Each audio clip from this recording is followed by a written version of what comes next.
Iran-backed Houthi rebels have launched new attacks on Saudi-backed troops in Yemen.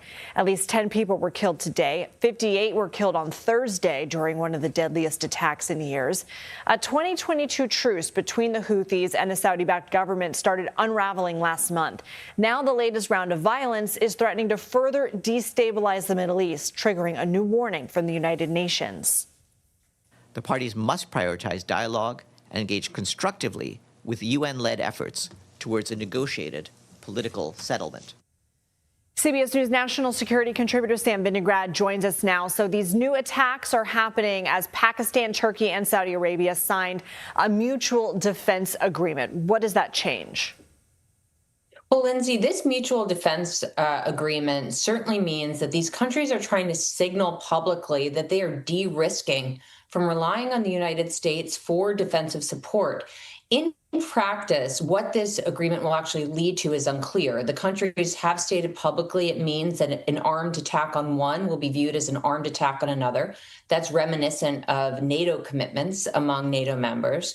At the same time, we do have to keep in mind that Pakistan and Saudi Arabia already had a mutual defense agreement. And despite Iranian-backed attacks against Saudi Arabia, Pakistan did not come to the kingdom's aid during the war with Iran. Certainly, the countries will be focused on integrating their defensive architecture, joint industry projects, potentially counterterrorism operations. But beyond that, we're just going to have to wait and see what this will mean in practice versus in principle.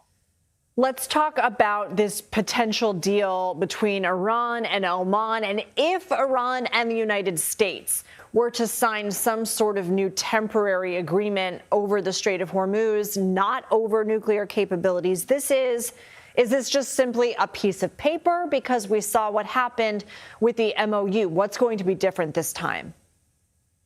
If negotiators are successful in getting a deal, what that will likely be, Lindsay, is really just a resetting us back to where we were a few weeks ago, when we really just had a pause in live fire being traded between Iran, the United States, and in some degrees, in some theaters, Israel.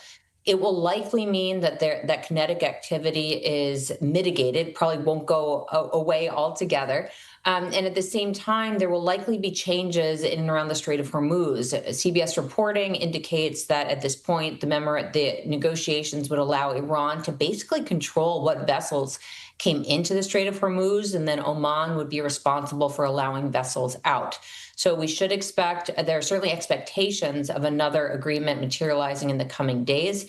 And in practice, it will likely lead to a different look in the Strait of Hormuz than before the war started, and hopefully a pause in live strikes between parties.